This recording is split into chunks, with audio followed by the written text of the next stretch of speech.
Hey everyone, hope you're all well. Today I want to talk about Halo Infinite's marketing and why it's going to be absolutely huge in the lead up to Halo Infinite's launch this fall. Halo Infinite's marketing will truly kickstart at this year's E3, which is only 2 days away now. And just a quick reminder, I have a watch party here on YouTube with my live reaction, so I'd love to see you guys there. Halo Infinite's marketing has been interesting to say the least. There's been highs and lows, and even long periods of silence, but in this video I'll give you a brief overview of Halo Infinite's marketing so far, as well as what to expect from Halo Infinite's huge marketing campaign leading up to launch. I also want to talk about Halo 3's fantastic marketing, and the elements Microsoft might be inspired to use again with Infinite. So with that said, grab your popcorn, and let's jump into Halo Infinite's marketing so far, and what we'll most likely see in the coming months before its highly anticipated launch. Halo Infinite was first announced at E3 2018 through an announcement trailer that was basically a game engine demonstration. We then had to wait until E3 2019 before seeing another trailer. This time 343 showcased a cinematic trailer titled Discover Hope. This was the first time we got a proper glance at the Master Chief's armor, whilst also being introduced to Brohammer, the pilot of Pelican Echo 216. We learned soon after that the Discover Hope trailer was actually the very first cutscene in the game, and with the trailer held in high esteem by fans, it was safe to say 343 were off to a great start. After E3 2019, we really didn't see or hear anything in terms of Halo Infinite news, let alone marketing. It was only until April of 2020 where some toy leaks were released showing hunters with a black and red colour scheme, ultimately revealing that the Banished would appear in Halo Infinite. Then in late June, 343 released a Halo Infinite teaser trailer, officially confirming the Banished as the primary threat to Chief in Halo Infinite's campaign. Before the July reveal, 343 ended up releasing small audio clips from field recordings. Some of these were vehicle sounds, animal sounds, and weapon sounds, just to name a few. This was pretty good marketing at the time, as it got many people speculating on what those sounds would be used for during Halo Infinite, although the majority of Halo fans don't even know that these audio recordings exist, so they definitely could have been promoted better. The Halo Infinite July reveal was met with a lot of criticism. For many people, the showcase was lackluster, causing the Halo Infinite hype to plummet right after that presentation. If you've been with me on the channel since July last year, I just quickly want to thank you for being a legend, but hopefully you remember my stance on it. Overall, I was quite pleased with what I saw. Yes, the graphics were an issue, but I never played Halo because of the graphics. I played because of the exciting gameplay, incredible stories, and phenomenal music, and I know that's the same for many of you watching. 343 received some crazy backlash with their gameplay demo, with a lot of it justified, causing them to delay the game to 2021, with the game releasing in the fall. The showcase itself started with a beautiful cinematic trailer titled Become, before leading to the 8-minute gameplay demo. 343's main issue was that they marketed and hyped up the reveal, stating that it was a world premiere and first look at a next-gen Halo game. So when the campaign demo dropped, many people were confused at why they branded Halo Infinite's campaign as this stunning next-gen title, when to many it was subpar in terms of graphical fidelity. Again, I, and most of you, enjoyed what we saw, but this was the wider gaming community's perception of the demo. Then we got a 1-minute long Halo Infinite campaign gameplay trailer that was just awesome. However, that was the final time we saw any official Halo Infinite gameplay for the rest of 2020. And shortly after the delay, we went into a Halo Infinite content drought up until December, and that was simply because 343 went into overdrive to ensure they improved the experience and overall look of the game. Now, Halo Infinite has had barely any marketing ever since the July reveal back in 2020, besides a few toys and food products that were initially meant to drop with the game's release last year. There was some bad press back in October when 343 announced its armor coating system for Halo Infinite. That blew up big time, and there was a lot of negativity towards the idea. We've seen some of the armor coatings thanks to some images, but we should get a closer look at the color customization during E3 when we see all the multiplayer Spartans. Then in December of 2020, 343 announced that they would be starting a monthly series of blog posts updating the Halo community on bits and pieces of Halo Infinite, like the graphical upgrades, sandbox, environment, audio, and even PC features. If you've been keeping up with these Inside Infinite updates, then you would know that the game is looking and sounding fantastic. However, the general gaming community and even a lot of Halo fans would not actually be aware of the Inside Infinite updates,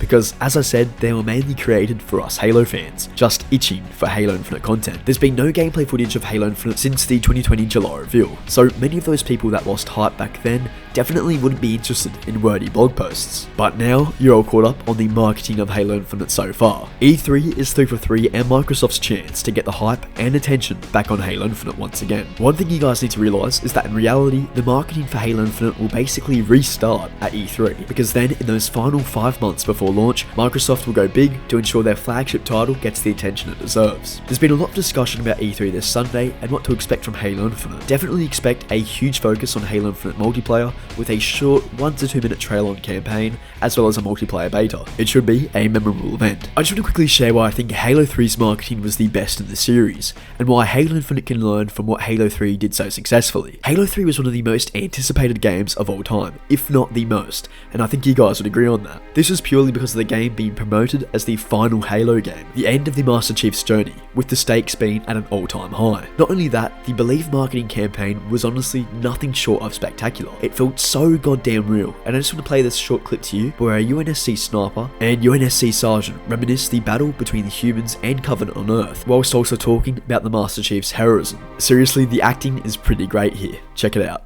I was a sniper, used a standard high-powered sniper rifle. At 600 yards, it would go through about 13 feet of flesh and bone. This is an old Covenant weapon. It's a spike rifle. We call it the Spiker. And who used it? Well, the brutes mostly. Can you show us how it worked? Sure. They used it as a handgun. That's heavy. Holding an enemy weapon like this feels... I don't like it. If there's one reason why we're here, I would say it's because of the Chief. The final clip I want to show you guys is arguably the most memorable moment from the Believe marketing campaign that created so much hype. I'm pretty sure you'll remember it.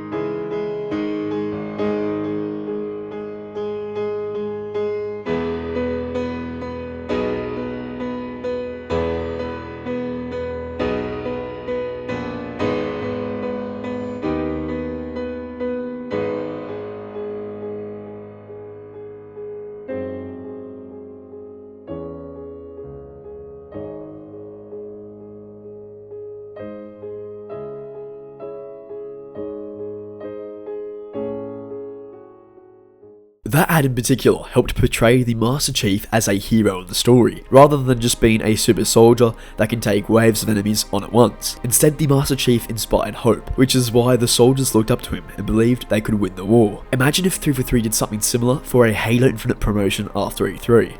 I think that would be pretty nuts, and it would be a great callback to the Believe campaign. Bungie also made a live-action film called Halo Landfall as another promotion for Halo 3. Pretty much it shows Marines trying to locate the Chief before he lands, whilst fending off waves of the Covenant, and actually takes place just before the start of Halo 3. If you guys can remember, this live-action film was absolutely phenomenal. Seriously, I still have so many good memories of watching this over and over again. The investment that Microsoft put into their marketing clearly paid off, as Halo 3 earned almost a staggering $200 million in their first 24 hours in the US, surpassing Halo 2's already huge figures. It should be said though that Halo 3's marketing campaign cost Microsoft around $40 million, which looking back was money well spent. The advertising campaign helped draw in the interest of those not already engaged with the Halo franchise.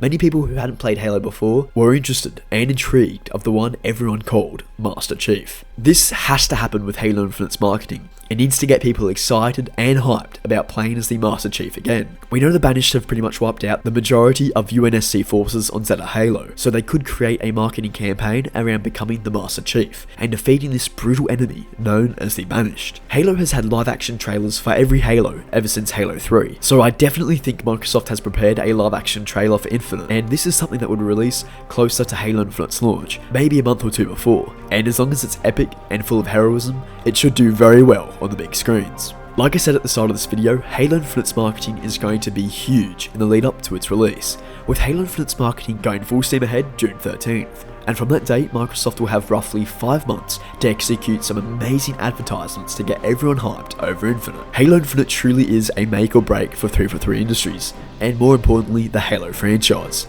So expect gameplay trailers, cinematic trailers, a live action trailer, maybe even vidocs, plus tons of food and drink promotions, like the Halo Infinite Monster Energy Drink promotion from last year, just on a far larger scale. Microsoft will no doubt spend a huge amount of the Halo Infinite budget on marketing, because that's one of the most important things for a game before its release, especially in this day and age. Halo hasn't been on the top for a long time, realistically not since Halo Reach, and the marketing needs to show that Halo is back with a bang, and it needs to entice those that stopped caring about Halo to care once again, because if the marketing is done right and is modeled in a similar way to Halo 3, I just know the game will be very successful at launch. There's a lot riding on Halo Infinite itself, but the marketing is a huge component in ensuring the game reaches across the globe to as many people as possible. It's a big task for 343 and Microsoft, but I truly believe Halo Infinite will have a fantastic marketing campaign before its eventual launch. Alrighty guys, that's going to wrap it up for today. Let me know how excited you are for Halo Infinite, and let's hope the game has some awesome marketing. This video was more or less a general overview of Halo Infinite's marketing so far, as well as what to expect in the coming months. So if you've got any questions about what we might see, leave them down below. This will most likely be my final video until E3, although I may have a little surprise later on today. I'm super excited, and again, I would love for you all to join me for my watch party taking place during E3. You should find the link for it in my description and also the pinned comment. If you're still watching, thank you so much for being awesome. Anyway fam, thanks so much for watching. Please like the video if you enjoyed, and subscribe if you want to support me a little bit extra. Thanks guys, have a good one.